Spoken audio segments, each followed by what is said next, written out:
NAN यानी new age nation team मौजूद है आज कांग्रेस के वरिष्ठ नेता हरपाल सिंह बूरा जी के घर पर। और बातें बहुत है, मुद्दे बहुत है, लेकिन फिलहाल जो वर्तमान में मुद्दा चल रहा है किसानों का, उसको लेकर इनसे बहुत से सवाल करेंगे। तो सबसे पहले आपका बहुत बहुत स्वागत है NAN। मैं भी आपका चैनल को मुबारकबाद देता हूँ कि आपके बहुत फॉलोअर हैं और लोगों तक आप अच्छी सूचनाएं देते हैं। इसके लिए मैं आपको और आपके चैनल को इस बात के लिए बधाई देता हूँ। सर, किसानों को लेकर एक जो किसान है वो एक बहुत बड़ा मुद्दा इस समय बन चुके हैं और लगातार बीजेपी सरकार ये आरोप लगा रही है कि ये जो किसान आंदोलन जो चल रहा है इसके पीछे कहीं ना कहीं कांग्रेस पार्टी का एक षड्यंत्र है। तो इस पर आप क्या कहेंगे? नहीं, ये जो किसान आंदोलन है, किसान अपनी मांगों के ये 3 काले कानून जिन्होंने बनाए हैं उनको वापस लेने के लिए आंदोलनरत है। किसान का अन्नदाता जिसकी रोटी खट्टर साहब और मोदी साहब भी खाते हैं, किसान का अन्नदाता 7 महीने से सड़कों पर बारिश में, गर्मी में, धूप में बैठा है और काम छोड़कर सड़कों पर बैठा है।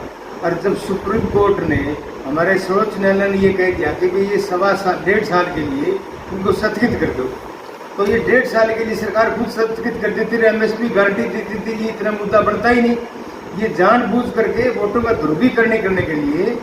और आप इन्हें एक दूसरा सवाल ये करते हैं, जो सवाल का ने पूछा कि कांग्रेस का षड्यंत्र है। षड्यंत्र तो वो होता जो दिखाई नहीं देता। कांग्रेस पार्टी श्रीमती सोनिया गांधी, राहुल जी, कांग्रेस की प्रदेशाध्यक्ष कुमारी शैलजा सबसे पहले टिकरी बॉर्डर पर किसानों को समर्थन देने के लिए पहुंची और खुलेआम जो किसान का जो आंदोलन है, आंदोलन में जब कभी भी वो कोई रास्ता रोकने का, आंदोलन का कोई ऐलान करते हैं, कांग्रेस उसका खुलकर समर्थन करती है। ये सरकार, हरियाणा सरकार ये आरोप लगाती है कि कांग्रेस द्वारा प्रायोजित है, षड्यंत्र नहीं है, सरकार द्वारा प्रायोजित है। अगर ये आंदोलन सरकार द्वारा प्रायोजित है और 7 महीने से मुख्यमंत्री समेत कोई भी भाजपा का और जसपा का नेता किसी समारोह में हिस्सा नहीं ले सकता, इसका मतलब कांग्रेस पार्टी कितनी मजबूती से विपक्ष की भूमिका निभा रही है। विपक्ष के सवाल था, विपक्ष का काम क्या है? सुझाव देना और रचनात्मक आलोचना करना, ये तो हमारा अधिकार है, अभिव्यक्ति की आज़ादी है।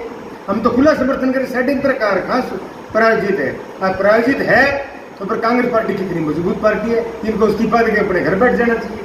सर, मैं एक और सवाल करना चाहूँगा। अभी हाल ही में एक जो हरियाणा के CM है के द्वारा एक बयान दिया गया कि जिस तरीके से किसान कानून चल रहा है और लोग सड़कों पर बैठे हैं, उन कैंप्स में कहीं ना कहीं जो है आपराधिक तत्व है और अपराध किए जा रहे हैं। ये देखो, ये चाहे मुख्यमंत्री जी की कोई जनसभा हो, चाहे कोई प्रधानमंत्री की जनसभा हो, चाहे कांग्रेस की जनसभा हो, उसमें हर तरह के जेब कतरे भी होते हैं, हर तरह के असामाजिक तत्व भी होते हैं।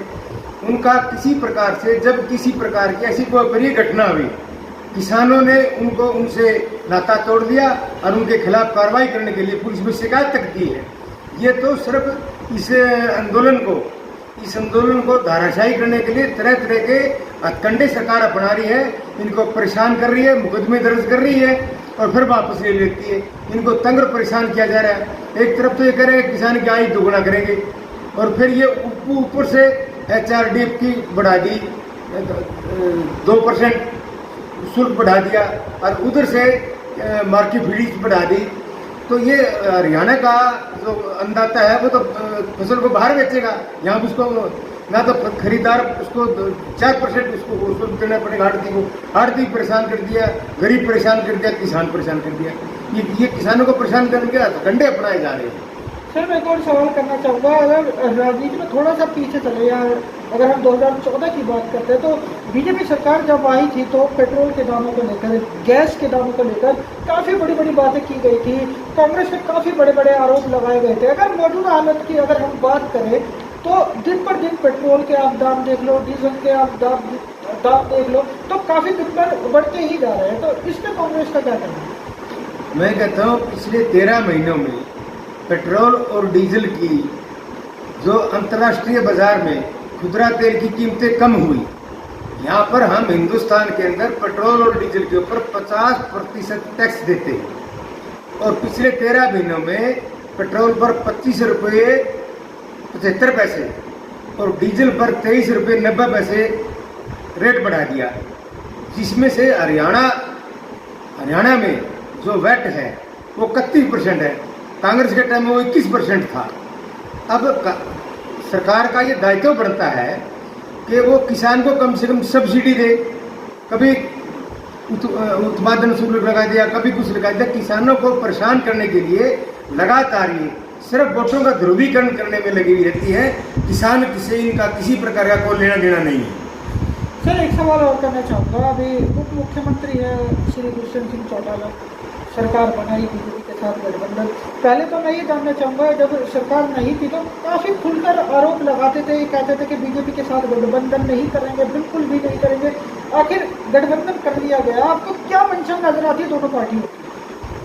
ये मंशा कुछ नहीं, ये अवसरवादी गठबंधन है और जब उनकी मेजोरिटी नहीं आई तो जो मैं ये कहता हूँ कि दुष्यंत चौटाला जी जो उप मुख्यमंत्री हैं वो एक ऐसी पार्टी है जिसको किसान वोट देकर किसान के वोट पर चौधरी देवीलाल चौधरी ओम प्रकाश चौटाला जी मुख्यमंत्री बने और सत्ता हासिल की।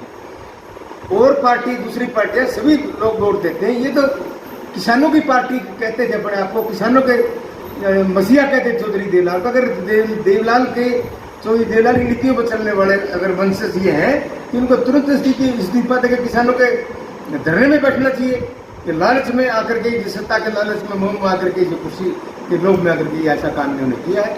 और जो बेमेल गठजोड़ है ये आज तक जिस सरकार ने भी किसानों के साथ टकराव किया वो सरकारें चलेगी, हरियाणा का इतिहास रहा है। सर एक सवाल और करना चाहूँगा। अगर आने वाले समय में अगर हम भविष्य की बात करें, जेजेपी की बात करें और बीजेपी की बात करें, मुख्यतः हरियाणा में क्या नजर आता है आपको इनका भविष्य दोनों सरकारों? इसका भविष्य आज के दिन जब मुख्यमंत्री और हरियाणा सरकार के मंत्री कोई भी पदाधिकारी किसी समारोह में भाग नहीं ले सकता तो इससे बड़े शर्म की बात और कुछ नहीं हो सकती।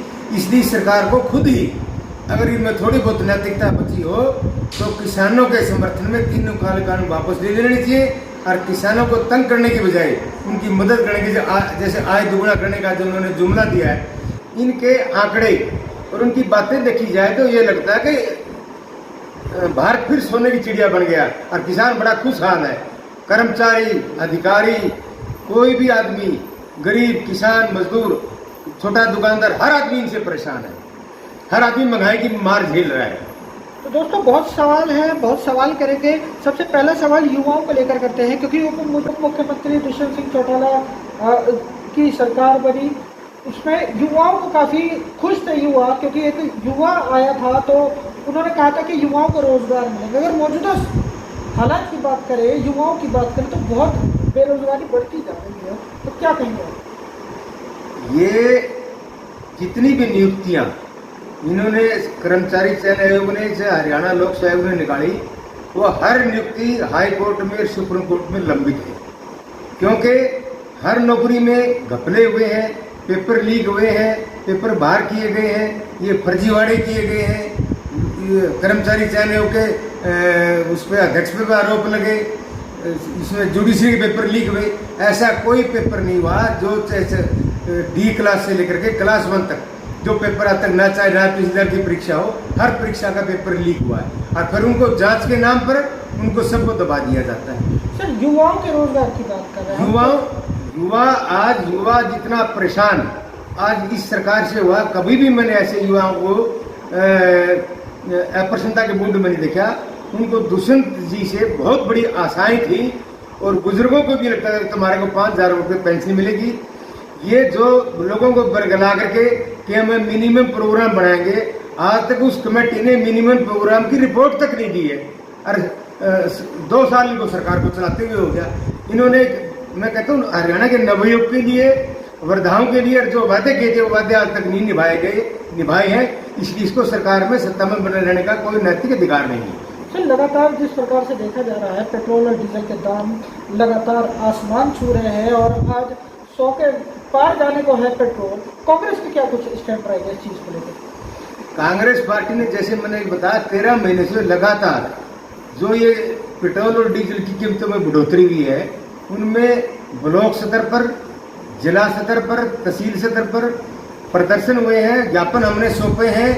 और अभी पिछले दिनों 2 दिनों से यहाँ हमारी कांग्रेसी प्रदेशाध्यक्ष कुमारी शैलजा जी ने ये कहा है कि अभी ब्लॉक लेवल पे और तहसील लेवल पे, सब डिवीजन लेवल पे और राज्य स्तरीय लेवल पर एक साइकिल यात्रा निकाली जाएगी और कांग्रेस पार्टी इसका खूब जोरदार विरोध, पेट्रोल डीजल की कीमतों बढ़ाने का पूरा विरोध और प्रदर्शन करेंगे और ज्ञापन देंगे। और इन कीमतों को वापस लेने के लिए सरकार के ऊपर लगातार जब तक दबाव बढ़ाते रहे, जब तक ये कीमतें वापस नहीं ले लेते, कि कांग्रेस पार्टी घर नहीं बैठेगी, सड़कों पर ही रहेगी जब तक ये कीमतें वापस नहीं लेते, काले कानून वापस नहीं ले लेते। सर, एक आखिरी सवाल, लगातार किसानों के और सरकार के बीच में जो है सिर्फ बातें अभी तक देखने को मिल रही है। अगर ऐसे में अगर मान लो किसानों की बात करें तो उनका साफ तौर पर कहना है कि ये जो 3 कानून बनाए गए हैं उनको पूरी तरीके से रद्द करना चाहते हैं। ऐसे में कोई बात निकल कर नहीं आ रही है। ऐसे में आप ये बताइए कि सरकार की क्या कुछ मंशा है जो ये कानून वापस लेने के लिए तैयार नहीं है, अपनी जिद पर रही है? ये इसको तो मैं ये कहूँगा कि लोकतंत्र के अंदर राजा को निर्दयी नहीं, अहंकारी नहीं होना चाहिए, उसको जनता के प्रति जवाबदेही है। और जनता के लिए, अगर जनता की खुशी के लिए 3 काले कानून, अगर ये कह रही सरकार ठीक है और किसान कह रहे गलत है, तो उनके साथ धक्का क्यों किया जा रहा है? कांग्रेस के टाइम में किसानों ने भूमि अधिग्रहण कानून का विरोध किया और जो किसानों ने किया, कांग्रेस पार्टी ने उस भूमि अधिग्रहण के लिए बगैर उसके भूमि मालिक के भूमि का अधिग्रहण नहीं किया जा सकता, ये अमेंडमेंट की थी।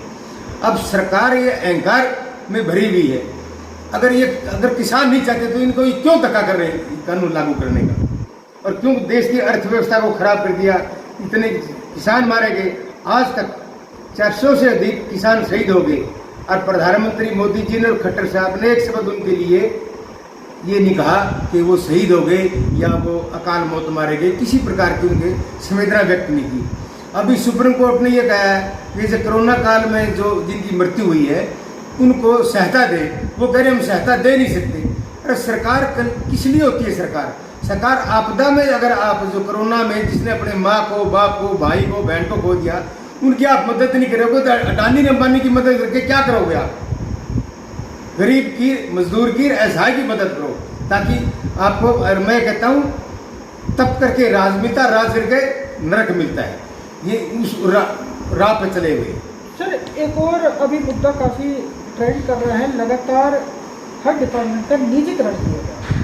निजीकरण के नीचे क्या मंशा है? निजीकरण का ये इसलिए किया जा रहा है कि निजीकरण में ये अडानी को, अंबानी को, कुछ 20-25 पूंजीपति दोस्तों को, कारपोरेट घरानों को जिस चीज़ की कीमत उसमें आधी कीमतों पर इनको दिया जा रहा है ताकि वो उनको माल कमाए, इनको भी माल दे दे। ये निजीकरण का हर व्यक्ति और कांग्रेस पार्टी और मैं भी व्यक्तिगत तौर पर इस बात का विरोध करता हूँ।